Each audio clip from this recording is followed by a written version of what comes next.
Tahu nggak sih sebenarnya dari Jakarta sampai ke Surabaya itu ada kendaraan mobil yang cukup dengan bahan bakar 1 liter bensin ataupun gasolin ya.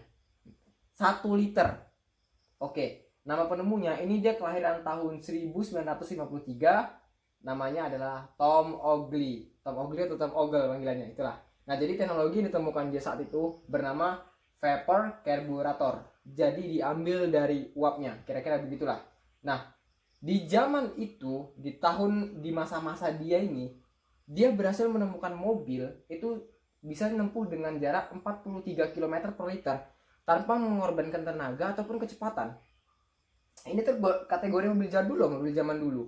Mobil zaman dulu kayak mungkin kayak si Holden atau mobil Jepang aja deh kayak hardtop.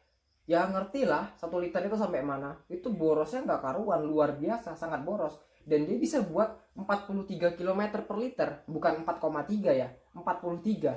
Setara dengan motor-motor zaman sekarang dengan teknologi yang masih sangat jadul. Nah, bahkan pengembangan ini sebenarnya masih ada sampai sekarang. Itu namanya diperlombakan juga, itu namanya Shell Eco Marathon. Jadi di situ memang dilombakan bukan kendaraan yang paling cepat tapi kendaraan paling irit. Nah, di tahun 2021 dari anak Indonesia, anak negeri kita itu berhasil menemukan 1 liter tembus sekitar 400 kilo lebih, hampir 500. Dan di tahun berikutnya itu tembus 1 liternya 1100 sekian kilometer per liter. 1 liter tuh 1000 kilo, bukan 100 ribu. Nah, oke lah kita bahas sekarang kalau ada yang masih nyangkal gini nih. Itu karena aerodinamisnya dibuat seringan mungkin. Aerodinamisnya bentuk begini dari kolong. Nah, ini sehingga menekan kendaraan itu agak ke atas. Jadi beban yang diterima oleh keempat buah dari roda ini lebih ringan. Jadi ya bisa mengefisiensi bahan bakar. Oke, 1 liter 1000 km. Gimana kalau misalnya kita kali, karena kita mau buat kendaraan yang ini ya, intinya yang untuk bisa tuh daily use. Sekarang kita kalikan 2 borosnya.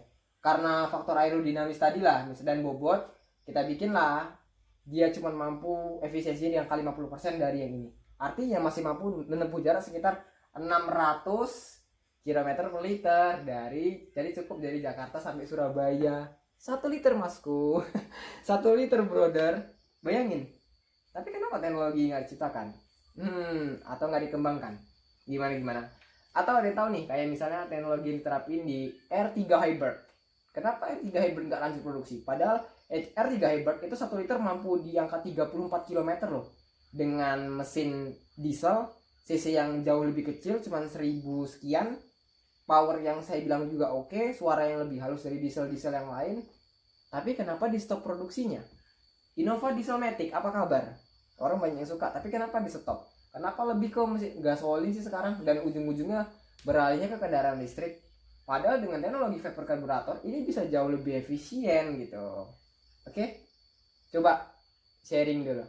Oh ya, di video sebelumnya saya juga ada pernah tuh buat tentang listrik wireless Tesla. Itu sekitar 4 atau 5 tahun yang lalu saya buat alatnya penemuan sendiri sih, iseng-iseng doang, iseng-iseng gabut. Itu ternyata banyak yang nerapkan ya. Ya kayak pesulap merah juga semalam tuh ada nerapin, tapi dia sistem ditaruh di sepatu juga sih, hampir sama. Cuman waktu itu di pesulap merah dia gunakan untuk trik sulap. Nah, di saya tuh saya pelajari apa itu namanya listrik wireless yang tidak mempengaruhi tubuh manusia, tapi itu tetap berpengaruh karena memang buatan saya itu tidak efisien, jadi cuma iseng-iseng gabut doang. Oke? Coba, ada apa sebenarnya? Apakah ada pengaruhnya? Ada kaitannya dengan all in all?